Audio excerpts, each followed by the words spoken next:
Notre pays, le Sénégal, est un état de droit. Derrière la banalité de l'assertion se profile en effet une réalité, un trésor que nous aurions tort de ne pas chérir, la soumission de la puissance publique au droit.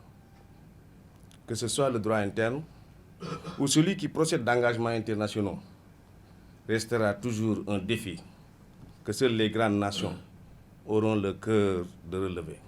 Nous, Sénégalais, devrions être fiers d'avoir un État qui se soumet autant à l'ordre normatif international que la loi interne. L'intégration récente dans notre corpus normatif interne de la règle qui prescrit l'assistance par l'avocat de son client dès l'interpellation de ce dernier participe de notre attachement aux règles édictées par la communauté des États. Cette règle est posée à l'article 5 du règlement 05 CM-UEMOA du 25 septembre 2014 relatif à l'harmonisation des règles régissant la profession d'avocat dans l'espace UEMOA. Le règlement communautaire, on le sait, a une portée générale et est obligatoire dans tous ses éléments.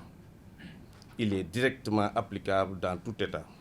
Celui du gardé à vue de se faire examiner par un médecin et de s'en tenir avec un avocat de son choix à partir d'un certain moment de la garde à vue, la réforme de novembre 2016 vient de renforcer le dispositif de protection pour mieux se conformer aux plus hauts standards internationaux en matière de respect des droits de la défense. Après avoir signé ce texte, ils vont opposer un refus délibéré à l'application de ce texte. Je ne le pense pas.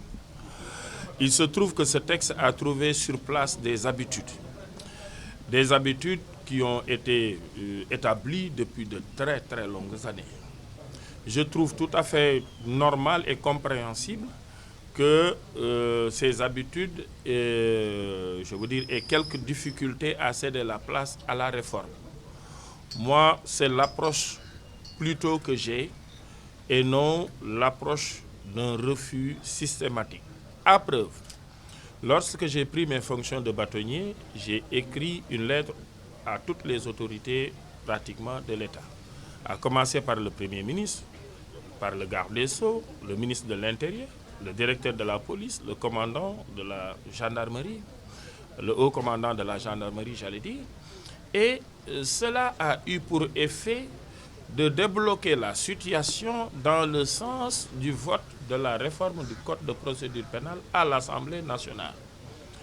J'ai eu une réponse du Premier ministre qui m'a dit que toutes les dispositions allaient être prises pour appliquer ce texte.